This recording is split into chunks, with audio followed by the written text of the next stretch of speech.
Sejam todos muito bem-vindos a mais um Condomínio em Pauta. O assunto de hoje é: o síndico se acidentou. E agora? Ele teve um problema grave, ele está impossibilitado de ir ao condomínio ou ele está impossibilitado de realizar qualquer contato e forma de gestão. O que deve ser feito? Já passaram por essa situação? Temos que pensar em cenários negativos também. Temos que estar preparados para cenários negativos. Focar no positivo, mas estar preparado para o negativo. Está gostando do nosso canal? Está gostando do nosso programa? Curta, acione o sininho, compartilhe, comente, dê sugestões de pauta. Vamos conosco, te convido a disseminar informação de qualidade para a gente conseguir mudar esse segmento e profissionalizar cada vez mais o segmento condominial, que é tão importante para a coletividade brasileira em geral.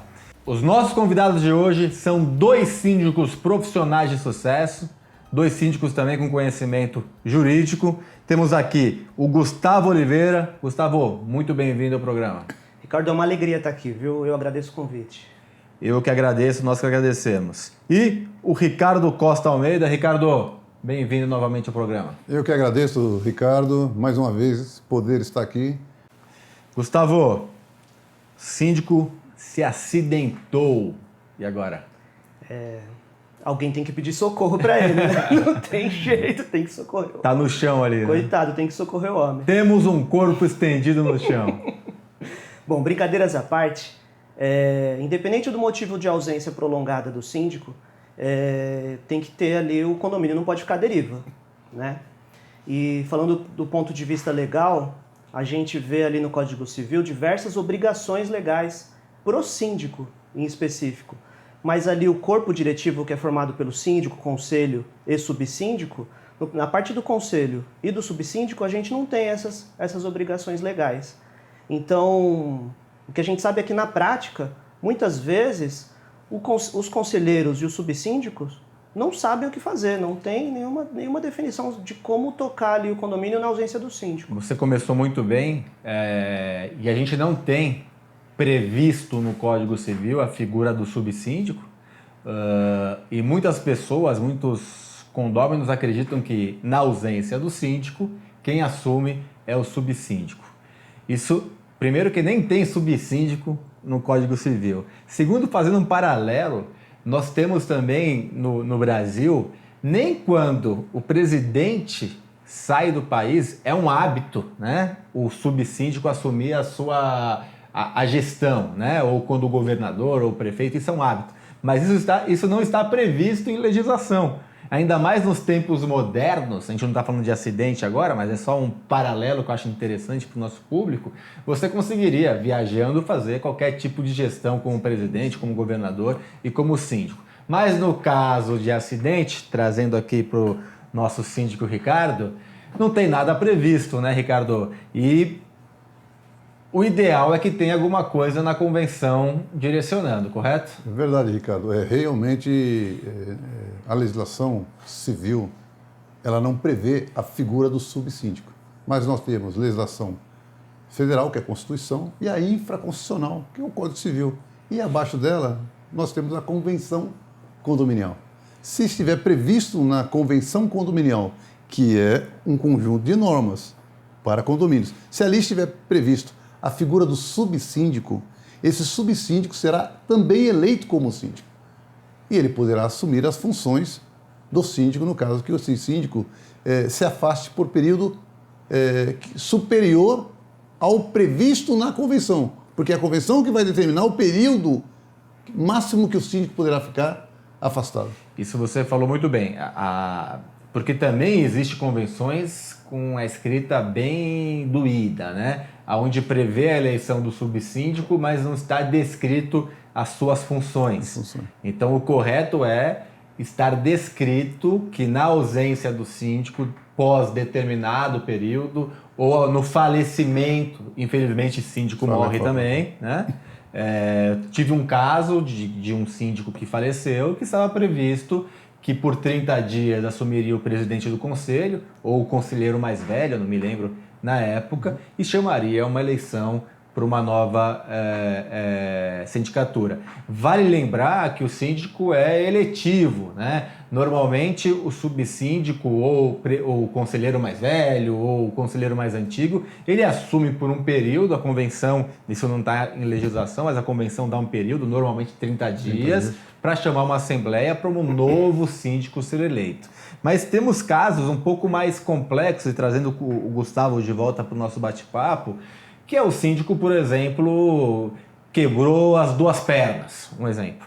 Onde ele está impossibilitado de sair de casa, mas ele está totalmente possibilitado de fazer qualquer tipo de gestão. E aí entra um conflito, onde alguns moradores entendem que ele deve se ausentar, deve sair, e ele e alguns outros moradores entendem que ele pode continuar realizando a gestão de maneira habitual, apenas não estando presente fisicamente. Qual que é seu ponto de vista? O que você pensa sobre o assunto, Gustavo? O síndico tem que estar preparado para fazer uma gestão eficiente no condomínio, entendeu, Ricardo? Então, nesse sentido, ele tem que ter um desenho, tem que ter um plano estratégico para conduzir aquele condomínio. E dentro desse plano estratégico tem os papéis definidos ali, que vão dar o apoio, o suporte para ele. O síndico não precisa estar todo dia no condomínio, né? Ele precisa ter uma equipe bem preparada, bem capacitada. Na minha opinião, por um tempo que não seja demasiadamente prolongado, o síndico consegue sim conduzir o condomínio à distância. Os recursos tecnológicos hoje são sensacionais. Você pode usar a internet das coisas aí para te dizer que acabou a água da caixa d'água. E também você pode usar o seu gerente predial, zelador, boas contratações, um staff, tem que ter um staff ali. E além disso, normalmente o síndico profissional, ou ele tem uma estrutura, muitas vezes, um sócio, sim, algo similar a isso, ou ele tem também parceiros, né? Então ele conhece outros síndicos que podem o ajudar nesse período delicado, não assumindo a função, mas assumindo alguns passos, como a visita técnica dentro do condomínio, algo similar a isso. Ricardo, a gente tem hoje em dia principalmente muitas brechas na legislação e muitas vezes a convenção não definindo detalhamentos do que podem ocorrer. Cai muito para caso a caso, né? E cai muito para o bom senso. Como lidar com isso? Diante da pandemia que nós estamos vivendo hoje com a Covid-19, milhares de síndicos se afastaram, é um caso prático, e estão afastados de suas atividades. E os condomínios estão funcionando, não é isso?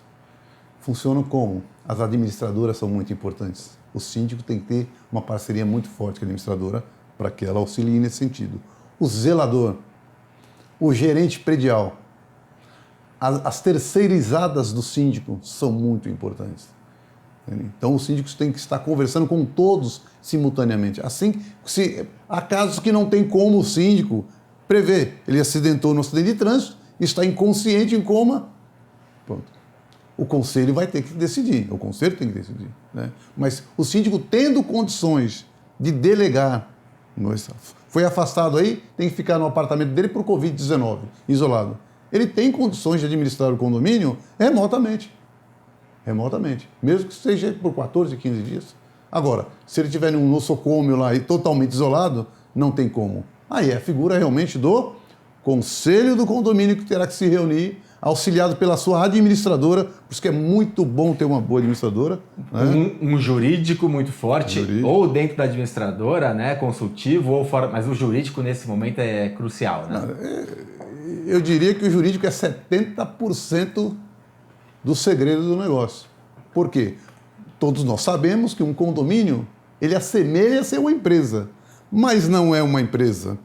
A empresa, ela ofere o quê? Lucro. Condomínio não ofere lucro, não é isso? É uma divisão de despesas mensais.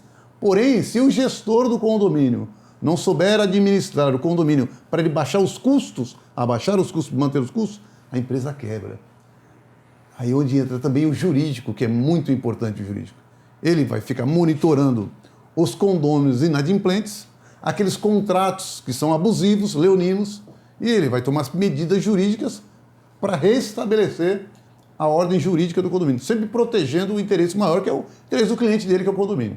Né? Eu já vi casos, um caso particularmente, você falou de um síndico em coma, né? E a convenção era muito antiga e não previa nada. E aí o condomínio, um quarto dos condôminos fizeram a convocação e destituíram o síndico de maneira motivada. E infelizmente a motivação era a impossibilidade dele de poder fazer a gestão do condomínio, e elegeram um novo síndico. Então existem caminhos, né, Ricardo? E o jurídico ele é crucial para nos direcionar a esses caminhos. Mas o Gustavo falou uma coisa muito legal, acho que há 2 respostas atrás eu guardei aqui para trazer de volta, que é a questão da organização. Um síndico capacitado, um síndico realmente profissional, ele acaba tendo muitas vezes no dia a dia pouca importância, porque ele botou o zelador para andar de maneira correta, ele botou a equipe para andar de maneira correta, administrador, tudo funcionando bem. Ele acaba tendo um papel onde ele ficar 30 dias, um exemplo, afastado, talvez ele passe desapercebido por isso. Então, a importância, né, de você... Eu acho que a competência, isso é uma coisa que pouca gente percebe, realmente o profissional competente é aquele que as coisas andam sem ele. E aí, obviamente, que quando precisar coisas importantes, ou quando precisar renovar, ou quando precisar de qualquer coisa, ele está lá para direcionar. Mas esse é um ponto legal, né, Gustavo? Sim, sensacional. Eu acho a gestão eficiente do condomínio depende do síndico conhecer o operacional, o tático e o estratégico. Só que o síndico tem que atuar no plano estratégico, ele tem que pensar estrategicamente, tem que desenhar processos, tem que capacitar a equipe, tem que estar pronto para essas adversidades que você bem citou no início, entendeu? E ele só vai fazer isso se ele tiver um bom conhecimento de todas as etapas, né? Se ele tiver ali... O chão de fábrica do condomínio, para mim, é ter atuado como síndico morador, ter atuado como conselheiro, ter atuado como síndico voluntário. Esse é o chão de fábrica do condomínio. Ele passou por todas as etapas ali. E aí ele desenhou todos os processos, capacitou a equipe. Se ele se ausentar por um tempo... Às vezes, eu acho que tem que comunicar o condomínio. Lógico. Se ausentou, tem que comunicar o grupo diretivo ali. Mas pode até ser que passe desapercebido, dependendo da forma que ele desenhou o plano estratégico dele. Vamos entrar no aspecto, no segundo bloco, de como preparar o condomínio, não para se acidentar, pelo amor de Deus, nem para pegar Covid, pelo amor de Deus, mas se caso acontecer, ou se você ganhar na Mega Sena, ou se você... qualquer coisa, vamos pensar em coisa positiva, não é o programa, é o acidentar, mas como a gente se preparar para um período de ausência do síndico forçada e inesperada. Eu acho que isso que é importante. A gente vai trazer essa preparação para você que está nos assistindo, e você terá tudo isso e muito mais na sexta-feira.